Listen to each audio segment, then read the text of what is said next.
Juliano aproximou-se da casa, quase como se estivesse sendo hipnotizado por ela. Para ele, a energia daquela casa o chamava, e assim que ele chegou perto da grande porta da casa, ela se abriu sozinha e lentamente, como se fosse mágica. E lá ao fundo da sala estava uma única mulher. Sua aparência era jovem, cabelos levemente cacheados, olhos profundos. Sem dúvida, era uma das bruxas da floresta. Boa noite, eu me chamo Sabrina. Sou a líder das bruxas. E você é o jovem lobisomem que matou 2 de minhas colegas, certo? Sabe, eu pude sentir a energia delas se esvaindo no momento em que morreram. E pude sentir sua energia de lobo se aproximando. Na verdade, eu o guiei até aqui para morrer pelas minhas mãos. A mulher dizia tudo isso com um ar de arrogância, como se tudo já estivesse planejado. Juliano não tem tempo de reagir quando todas as bruxas surgem das sombras. Algumas estavam atrás dele, outras saíam de outros cômodos da casa. E antes que Juliano pudesse pensar em fazer qualquer coisa, ele estava paralisado. 5 bruxas o cercavam, e pelo que ele sabia sobre bruxas, elas podiam controlar ao menos um elemento básico da natureza. Ele já havia visto isso antes. Viu bruxas caminharem sobre as águas e lançarem rajadas de vento. Juliano não teria tempo suficiente para se transformar, mas havia alguém entre as árvores. Alguém que havia sido esperto o suficiente para se esconder antes de chegar muito perto daquele casarão. Alguém que era um humano, sem uma presença espiritual forte o suficiente para chamar a atenção das bruxas. Jonas estava escondido entre os galhos das árvores. E tão logo se ouviu o primeiro disparo, uma das bruxas caiu, já sem vida.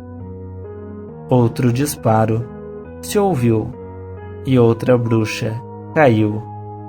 As demais bruxas estavam dentro de casa e fora da mira de Jonas, mas elas não sabiam de onde os disparos estavam vindo, e então correram pela casa, sumindo nas sombras. Juliano teve tempo para se transformar. Ele virava uma fera com olhos vermelhos e sede de vingança contra todas as bruxas devido aos acontecimentos do passado. Logo atrás, chega Jonas com uma espingarda na mão. E assim foram cada um para um lado da casa. O grande lobo foi pelo lado direito da casa e ia destruindo tudo em seu caminho. Juliano, em forma de lobo, caminhava em pé e farejava o ar, rastreando um cheiro familiar. Joyce, a enfermeira. Ela era uma das primeiras bruxas que ele vira, e agora ali estavam, um caçando o outro, quando de repente, de um canto escuro da casa, sai um forte jato de água que prende o lobisomem contra a parede.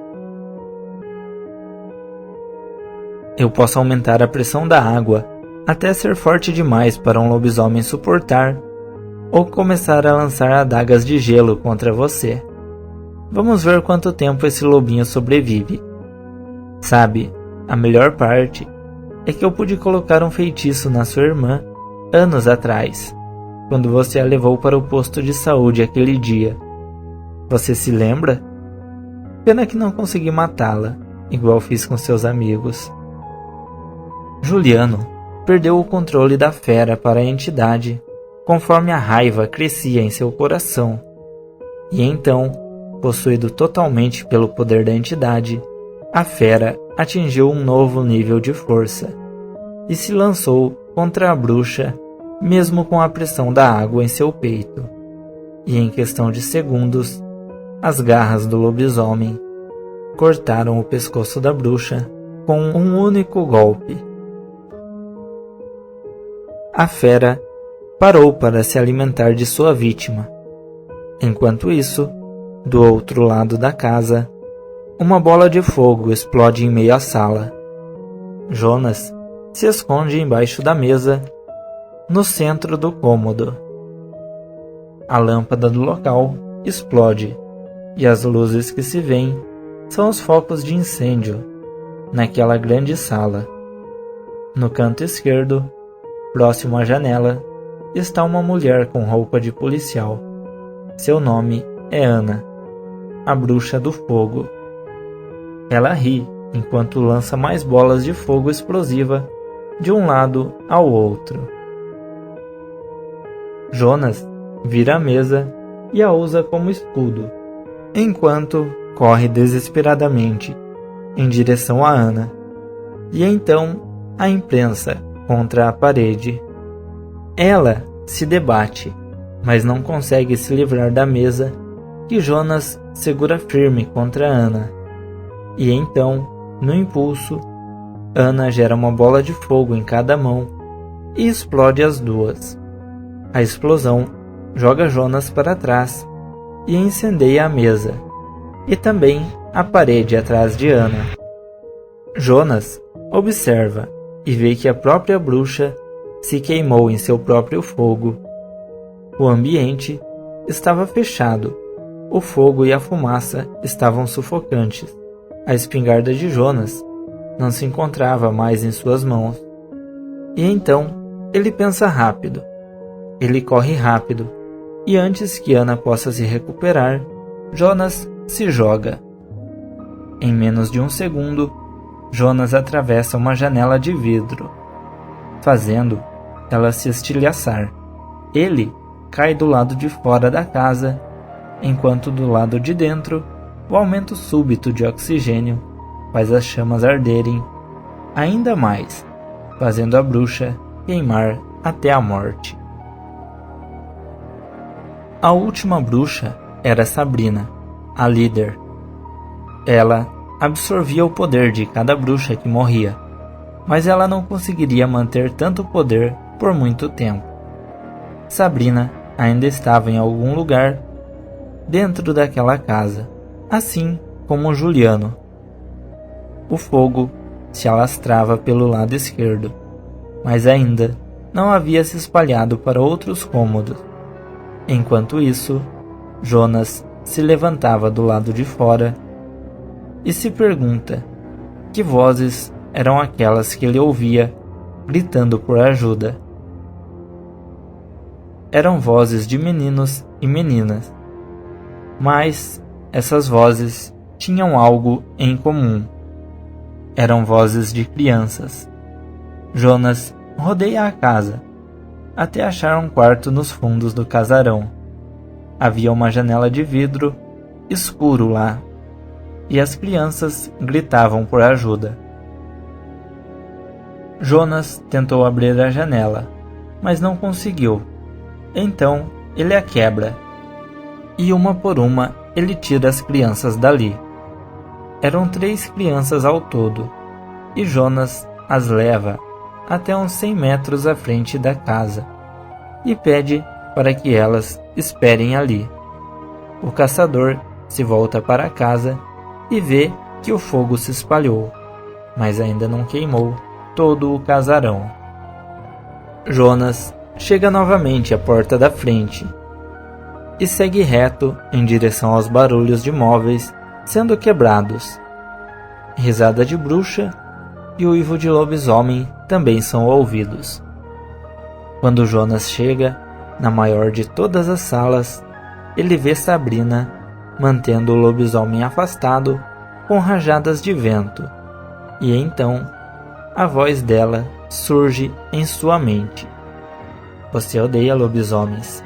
Eu sei, eu posso sentir o seu ódio. O que eles fizeram a você? Jonas, por um único segundo, pensa em seu irmão, e a voz volta em sua mente. Eu te entendo. Essas bestas matam tudo quando perdem o controle, ainda mais quando são amaldiçoados. Mas eu posso ajudar você a se vingar. Eu sei onde ele está.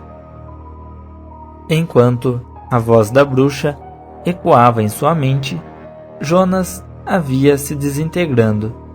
Ela parecia mais poderosa do que nunca, mas também mais frágil.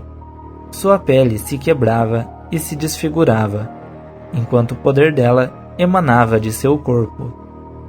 Em um descuido, a bruxa é atingida pelo lobisomem e voa pela sala, atingindo Jonas. Sabrina se levanta e, vendo o fogo se espalhar pela casa, ela tenta fugir, mas leva um tiro nas costas. Onde o meu irmão está? Pergunta Jonas.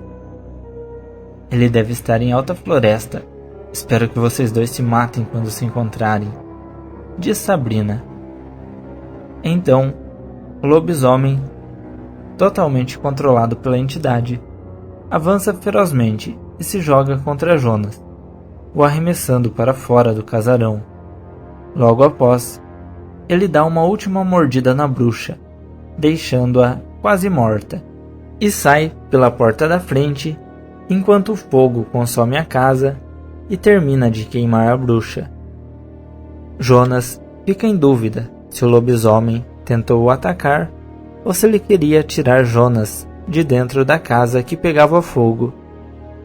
Ele mantém distância e permanece com seu revólver apontado para a fera que o observa em pé, mas os primeiros raios de sol devolvem a forma humana a Juliano. A batalha havia levado a noite toda. Eles garantiram que o corpo de todas as bruxas fossem queimados e sumiram dali antes das autoridades chegarem. As crianças foram resgatadas pela polícia e os dois sumiram daquela cidade.